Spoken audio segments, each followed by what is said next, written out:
Assalamualaikum warahmatullahi wabarakatuh. Kembali lagi bersama kami, Saksi Misteri. Di video kali ini, saya akan menceritakan sebuah kisah misteri tentang pesugihan. Kisah ini diangkat dari seorang narasumber, yang dimana nama dan tempat sudah kami samarkan, agar menjaga dari hal yang tidak diinginkan di kemudian hari. Kisah ini menceritakan tentang beberapa mahasiswa yang menjadi saksi tumbal pesugihan. Tapi sebelum masuk ke ceritanya, jangan lupa ambil posisi yang paling nyaman dan bunyikan tombol lonceng notifikasinya. Dan cerita pun dimulai.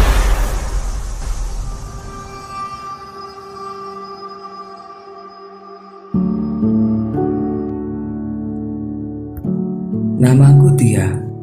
Kejadian ini saya alami ketika saya KKN di salah satu desa di daerah Jawa Barat.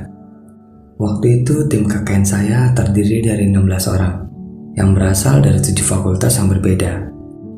Ada yang dari Fakultas Ekonomi, Komunikasi, Hukum, Pertanian, Peternakan, dan sebagainya. Setibanya di lokasi, tempat tinggal tim dibagi menjadi 2. 7 anggota perempuan menempati rumah lama milik Sekdes. Rumah lama milik Sekdes ini menjadi basecamp resmi milik kami, atau biasa kami sebut dengan sekretariat. Anggota tim KKN sisanya menempati rumah yang cukup besar di dekat perbatasan desa dengan hutan. Suatu malam kami sedang berkumpul di basecamp, tetapi tidak dengan semua anggota tim KKN, karena sebagian ada yang sedang berbelanja kebutuhan di Cianjur. Ada juga yang sedang izin kembali ke Bandung. Hanya tinggal 11 orang yang tersisa malam itu, termasuk dengan saya. Kami bersebelas, sibuk membicarakan progres program-program yang sudah kami buat. Tiba-tiba hujan turun sangat deras, diikuti dengan petir dan angin yang sangat kencang. Kami yang sedang duduk di teras langsung pindah ke dalam rumah, karena air hujan masuk akibat hembusan angin yang sangat kencang. Di ruangan tengah, pembicaraan soal program pun kami lanjutkan. Salah satu temanku pamit untuk buang air kecil, sekaligus menawarkan diri untuk membuatkan kopi. Tawaran yang langsung diterima dengan baik oleh tim KKN. Sekitar 5 menit kemudian, temanku yang tadi kembali tanpa membawa kopi. "Mana kopinya?" Katanya mau bikin kopi. Tanya Rini, teman saya satu fakultas. "Tunggu airnya mendidih." Kalian tadi dengar suara orang menjerit gak? Miftah mengalihkan bahan pembicaraan. Kami saling berpandangan, bingung, kemudian serempak menggelengkan kepala. Tadi pas lagi di kamar mandi, aku kayak mendengar suara orang menjerit. Kayaknya suara perempuan dan suara anak-anak. Kami bersepuluh sama sekali tidak mendengar suara lain, kecuali bunyi hujan menimpa atap rumah. Miftah kembali ke dapur tanpa bilang apa-apa lagi. Tidak lama kemudian, dia datang lagi sambil membawa nampan berisi kopi. Menjelang tengah malam, hujan masih turun cukup deras, namun tidak lagi dibarengi dengan petir dan angin yang kencang. Cuaca tidak memungkinkan untuk saya dan teman-teman pulang ke sekretariat. Ditambah lagi kondisi jalan yang gelap dan becek. Malam itu kami putuskan untuk tidur di base camp. Lagi pula teman kami yang sedang ke Cianjur sudah mengabari mereka tidak bisa kembali karena hujan deras. Lalu saya dan teman-teman perempuan memutuskan untuk tidur. Kami menempati kamar belakang, kamar yang paling besar. Belum beberapa lama saya tertidur, tiba-tiba saya mendengar suara bunyi ketukan halus. Saya berusaha bangun dan mengaktifkan indera pendengaran. Lalu terdengar suara pintu berderit pelan. Jantung saya berdegup sangat kencang. Rasa kantuk pun mendadak menjadi hilang. Kondisi kamar yang remang menyulitkan saya melihat siapa yang membuka pintu. Dan ternyata Fitri yang membuka pintu. Aku pun jadi lega. Fitri berbicara dengan seseorang dalam nada rendah. Saya tidak bisa melihat siapa lawan bicaranya, karena terhalang dengan daun pintu. Fitri kemudian mengalihkan pandangannya ke arah saya. "Kenapa, Fit?" Aku pun bertanya kepada Fitri. "Lo belum tidur, Tia?" Fitri balik bertanya kepada saya.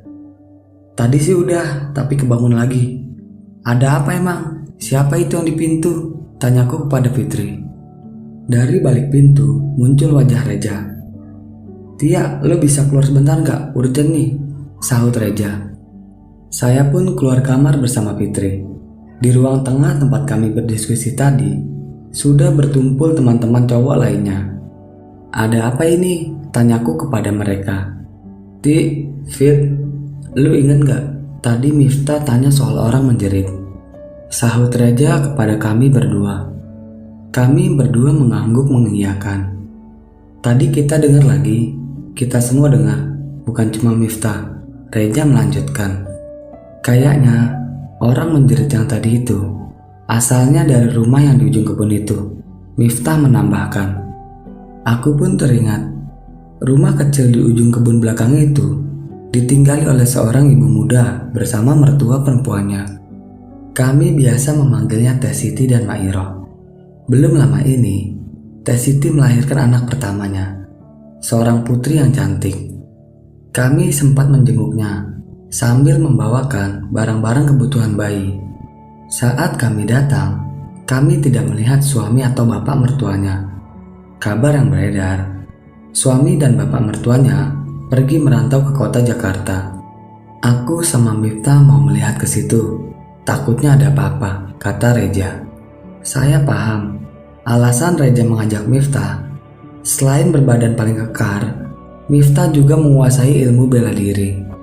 Dengan berbekal 2 senter besar dan radio komunikasi portable, Reja dan Miftah keluar dari pintu belakang. Hawa dingin yang menusuk menyeruak masuk saat pintu terbuka. Di ruang tengah, kami menunggu kabar dengan cemas. Sementara di luar hujan sudah berhenti. Keadaan pun menjadi sangat senyap. Sama sekali tidak terdengar bunyi kodok yang biasanya bersukaria setelah hujan. Begitu pula serangga dan burung malam. Tidak ada satupun yang bersuara. Saya jadi teringat kata paman saya yang seorang pecinta alam. Beliau pernah bilang, alam yang terlalu sunyi bukanlah pertanda yang baik. Sudah lebih dari 15 menit, belum juga ada kabar dari Reja dan Miftah. Karena takut terjadi apa-apa dengan mereka berdua, Indra mencoba memanggil lewat radio komunikasi portable. Ja, Miftah, kalian baik-baik saja? Kalian di mana? Ganti. Sedetik kemudian, terdengar suara radio bergemerisik. Dra, sebentar, gue balik dulu ke rumah. Nanti gue ceritain semuanya. Reja memutus komunikasi. 10 menit kemudian, Reja dan Miftah sampai di base camp. Dari wajah mereka berdua, kami tahu sesuatu yang buruk telah terjadi. Sesampainya di ruang tengah, Reja langsung mendatangi peranti radio yang tadi digunakan Indra. Sementara Miftah bergabung dengan kami tanpa bilang apa-apa. Reja kemudian mencari frekuensi radio yang biasa dipakai oleh perangkat desa. Tiba-tiba di frekuensi yang dicari, terdengar suara orang ramai bicara. Rupanya hujan deras dan angin kencang semalam sudah membuat beberapa pohon tumbang. Bahkan ada satu yang menimpa bangunan sekolah dasar. Reja pun memanggil Pak Kades melalui radio komunikasi portable tersebut. Iya nak, ada apa? Bapak lagi memeriksa pohon yang menimpa gedung sekolah, jawab Pak Kades. Begini Pak Kades, saya ada keperluan dengan Bapak, sangat penting sekali. Reja pun berusaha bicara setenang mungkin, namun tetap tidak bisa menyembunyikan kegelisahan yang dirasakannya. Reza meminta Pak Kades untuk datang ke base camp saat itu juga. Jika memungkinkan, Pak Kades juga mengajak seorang pemuka agama dan tenaga kesehatan. Pak Kades pun menyanggupi setelah mendengar penjelasan singkat Reja. Sambil menunggu kedatangan Pak Kades, Reja menceritakan apa yang dialaminya bersama Miftah. Jadi, sesampainya Reja dan Miftah di rumah Teh Siti, kondisi rumah sangat gelap. Tidak ada satupun penerangan yang terlihat. Situasi sekeliling rumah pun sama, gelap dan sangat sunyi. Reja pun memanggil-manggil Teh Siti. Teh Siti, ini saya Reja, anak KKN yang ada di desa ini. Tetapi tidak ada jawaban. Reza pun mengulangi panggilan dibantu dengan Miftah, tetapi masih sama, tetap tidak ada jawaban. Lalu Miftah menarik tangan Reza untuk mengajaknya memeriksa kondisi sekeliling rumah. Reza langsung menyetujuinya. Mereka berdua pun langsung beranjak dari teras rumah menuju ke samping rumah. Mereka berdua pun menyorotkan senter ke sekeliling rumah untuk memastikan kondisinya aman. Di samping rumah, mereka melihat satu jendela yang daunnya sedikit terbuka. Miftah pun langsung mengetuk daun jendela seraya memanggil Teh Siti dan Mairoh. Tetapi di dalam rumah tidak ada suara sama sekali. Terlalu sunyi malah, bahkan suara dengkuran halus khas orang tidur pun tidak terdengar. Ratusan rasa penasaran pun menyelinap masuk ke hati Reza dan Miftah. Berbagai skenario terburuk hinggap di otak mereka berdua. Sesudah mengumpulkan keberanian, mereka membuka jendela lebih besar dan melihatnya ke dalam kamar. Ruangan yang hanya diterangi oleh lampu minyak tempel menyulitkan mereka berdua untuk melihat dengan jelas. Terpaksa Reza dan Miftah menggunakan senter yang ia bawa. Firasat terburuk kami menjadi kenyataan. Tapi tetap saja kami tidak siap dengan apa yang kami lihat. Di situ terlihat Mairoh terbaring dengan mata melotot dan mulut terbuka lebar. Di samping kirinya, si bayi mungil itu juga terbaring tidak bergerak. Di sebelah bayi terbujur ibunya, Teh Siti. Kondisi Teh Siti sama persis dengan Mairoh. Saking kagetnya, hampir saja senter yang saya pegang terlepas. Belum hilang kaget saya melihat kondisi Mairoh sekeluarga. Tiba-tiba radio di tangan kiri saya berbunyi. Terdengar suara Indra memanggil. Selama Reza bercerita, Miftah hanya diam saja. Wajahnya masih sedikit terlihat pucat. Sulit bagi kami membayangkan apa yang sudah terjadi kepada keluarga Mairoh. Kami juga tidak bisa membayangkan perasaan Reza dan Miftah yang pertama kali melihat kondisi mereka. Selang beberapa lama, terdengar suara mobil memasuki halaman rumah. Kami lihat Pak Kades turun dari mobil, diikuti oleh 4 orang lainnya. Rupanya, Pak Kades mengajak mantri puskesmas, Pak Kiai, dan 2 orang hansip. Assalamualaikum, Pak Kades mengucapkan salam. Waalaikumsalam Pak. Kami menjawab nyaris serempak. Pak Kades, Pak Mantri, dan Pak Kiai bergabung dengan kami di ruang tengah. Sementara 2 orang hansip memilih duduk di teras depan. Reza mengulangi lagi ceritanya kepada Pak Kades. Kali ini, Miftah ikut bicara, melengkapi bagian-bagian yang terlewatkan. Sementara itu, Pak Kades dengan seksama menyimak cerita Reza dan Miftah, sambil sesekali mencatat.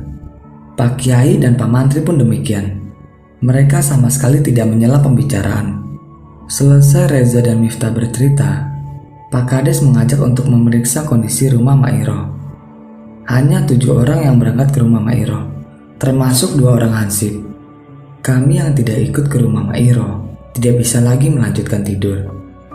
Rasa penasaran sekaligus takut sudah menggantikan rasa kantuk kami. Kami semua berkumpul di ruang tengah. Tidak ada satupun yang mau melewatkan kejadian penting dini hari ini. 30 menit pun berlalu. Samar-samar, kami mendengar bunyi langkah kaki dan suara orang bicara.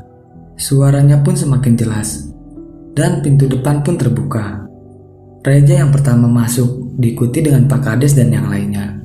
Dari wajah-wajah mereka, semakin jelas bahwa sesuatu yang sangat luar biasa sudah terjadi. Dan benar saja, mereka membawa jenazah keluarga Mairoh ke rumah ini. Melalui radio komunikasi portable, Pak Kades memerintahkan anak buahnya untuk menyiapkan masjid dan menggali 2 lubang di pemakaman desa. Dan Pak Kiai terdengar berulang kali mengucapkan kalimat istighfar secara lirih. Setelah selesai memberi instruksi, Pak Kades mengajak Pak Kiai pindah ke teras rumah. Dan Pak Mantri Puskesmas langsung memeriksa kondisi Mairoh, Teh Siti, dan bayi mungil yang belum sempat diberi nama.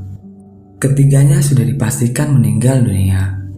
Tapi yang anehnya, di lengan kanan Mairoh ditemukan 2 lubang berwarna merah yang mencurigakan, seperti bekas gigitan ular. Lubang kecil yang sama ditemukan juga di betis kiri Teh Siti dan paha kanan si bayi. Pak Kiai kemudian meminta kami membaca Al-Fatihah demi ketenangan almarhumah. Pak Kiai lalu menutup mata dan mulut Mak Iroh dan Teh Siti, lalu meminta jenazah dimakamkan secepat mungkin karena ada yang tidak wajar pada kematian mereka. Tetapi Pak Kades agak keberatan. Menurut Pak Kades, lebih baik menunggu suami-suami mereka datang dari kota. Mereka tidak akan datang, ucap Pak Kiai. Kami pun serentak kaget mendengar ucapan Pak Kiai. Semoga saya salah, tapi insya Allah, firasat saya, mereka tidak akan datang, lanjut Pak Kiai. Kematian Mak Iroh, Siti dan anaknya seperti disebabkan oleh sesuatu yang tidak biasa. Bapak bisa lihat, mata mulut Mak Iroh dan Siti terbuka lebar. Mereka seperti melihat sesuatu yang sangat menakutkan sesaat sebelum kematiannya. Ditambah lagi ada 2 lubang kecil seperti gigitan ular yang mencurigakan. Lagi pula, kalau harus menunggu suami mereka pulang, kasihan arwah Mak Iroh, Siti dan anaknya. Mendengar penjelasan Pak Kiai, Pak Kades pun menyetujui pemakaman dilaksanakan secepat mungkin. Singkat cerita, pemakaman Mak Iroh, Teh Siti dan bayinya dilakukan malam itu juga. Pemakaman dipimpin langsung oleh Pak Kiai. Ada sekitar 20-an orang yang menghadiri pemakaman, termasuk saya dan 5 anggota tim KKN lainnya. Usai prosesi pemakaman, rombongan pengantar bersiap-siap untuk pulang. Dengan hati-hati kami berjalan di antara nisan. Kami juga harus menghindari genangan lumpur di sana akibat hujan lebat semalam. Tiba-tiba terdengar suara mirip ledakan yang cukup keras dari tengah komplek makam. Semua orang yang ikut melayat terkejut sekaligus ketakutan. Satu-satunya orang yang tetap tenang hanya Pak Kiai. Beliau berdiri tegap, wajahnya menghadap ke arah 2 makam yang baru saja selesai ditutup. Jemarinya terus bergerak meniti butiran tasbih di tangan kanan. Tiba-tiba mendadak muncul asap tipis dari 2 makam yang baru saja kami tinggalkan. Asap itu kemudian bergerak ke arah pintu keluar komplek makam. Asap tersebut bergerak seperti seekor ular yang sedang melata. Kejadian itu sangat membekas di benak kami, bahkan setelah bertahun-tahun kemudian. Ketika reuni untuk pertama kalinya, sekitar 5 tahun sesudah kelulusan, hal yang pertama kami kenang adalah tragedi keluarga Mak Iroh. Dan beredar kabar bahwa Mak Iroh, Siti dan sang bayi menjadi tumbal pesugihan yang dilakukan oleh suami-suami mereka.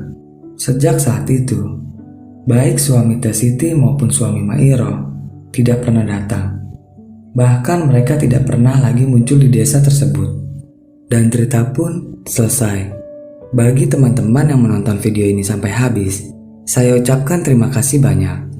Dan nantikan video-video kami tentang tumbal pesugihan selanjutnya. Wassalam.